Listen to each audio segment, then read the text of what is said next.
கூப்பிடுவேன் வீட்டுல. இன்னைக்கு முன்னாடி நான் சொல்றேன், மேபி என் கணவரா நான் அவர் பார்த்திருந்தா எல்லாருமே நான் ஈஸியா எடுத்திருக்கிறேன். ஆனா கேப்டனுக்கு ஒரு தாயாக நான் வாழ்ந்த காலங்கள் தான். அவன் உடம்பு முடியாம போனப்ப மட்டும் கிடையாது, அவர் நல்லா இருந்த பொழுதே அவர் அந்த அன்புக்காக ஏங்குகிறார், அவருடைய அம்மா பாசம் இல்லாமல் ஏங்குகிறார் என்பதை நான் உணர்ந்து கொண்டதனால் ஒரு தாயாக தான் கேப்டனோடு வாழ்ந்திருக்கிறேன். நமக்கு எல்லாருக்கும் தெரியும் கேப்டன் எந்த அளவு கடுமையாக உழைக்கக்கூடியவர் என்பது என் தாய் குலங்களுக்கு தெரியும்.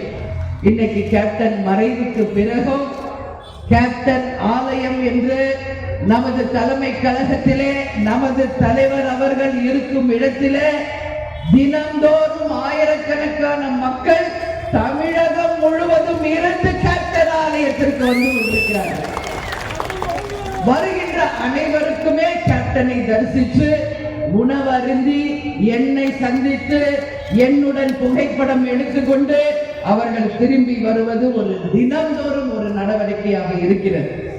அப்படி வரும் பொழுது நான் எல்லாரிடையுமே பேசுவேன், வாங்கம்மா நீங்க எந்த ஊர்ல இருந்து வந்திருக்கீங்க அப்படின்னு நான் கேட்கும் பொழுது உங்ககிட்ட சொல்றேன், அதுல அதிகமானவர்கள் திண்டுக்கல் மாவட்டத்தை சேர்ந்தவர்கள். நீங்க எல்லாம் எப்படி வந்தீங்கம்மான்னு கேட்பேன். நாங்க எல்லாம் பஸ் பிடிச்சி எல்லாம் ஒன்னா வந்தோம். கேப்டன் மறைந்த அன்னைக்கே நாங்க வரணும்னு நினைச்சோம், வர முடியல.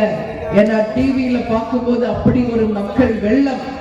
அதனால எப்படியும் வந்து தலைவரை பார்க்க வேண்டும் என்று சொல்லி நாங்க எல்லாரும் ஒன்னா சேர்ந்து வந்திருக்கோமா அப்படின்னு சொல்லும் பொழுது அந்த அன்புக்கு ஈடு இணையே கிடையாது. சகோதரிகளே, நீங்க யாரும் கவலைப்படாதீங்க.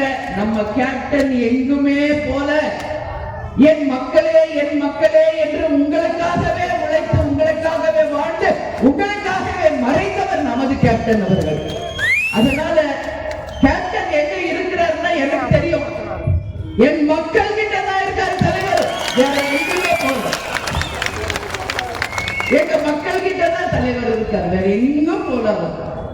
கேப்டன் ஆலயத்துக்கு நீங்க வாங்க, அவர் மறைவன்னைக்கு எப்படி கருடர் வந்தாரோ அது போல தினந்தோறும் உணவளிக்கும் பொழுது அங்க வந்து தினந்தோறும் வட்டம் அடிச்சுட்டு அங்க வந்திருக்கிற மக்களை பார்த்து ஆசீர்வதிச்சுட்டு தான் போறாரு.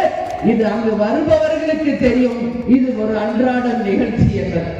கேப்டன் நம்ம கிட்ட இருந்து இன்னைக்கு உருவமா இல்ல, ஆனா தெய்வமாக மாறி ஒட்டுமொத்த மக்களையுமே இன்னைக்கு கேப்டன் ஆசீர்வதிச்சுட்டு இருக்காரு.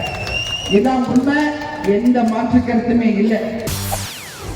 செய்திகளை உடனுக்குடன் தெரிந்து கொள்ள உடனே சப்ஸ்கிரைப் பண்ணுங்க.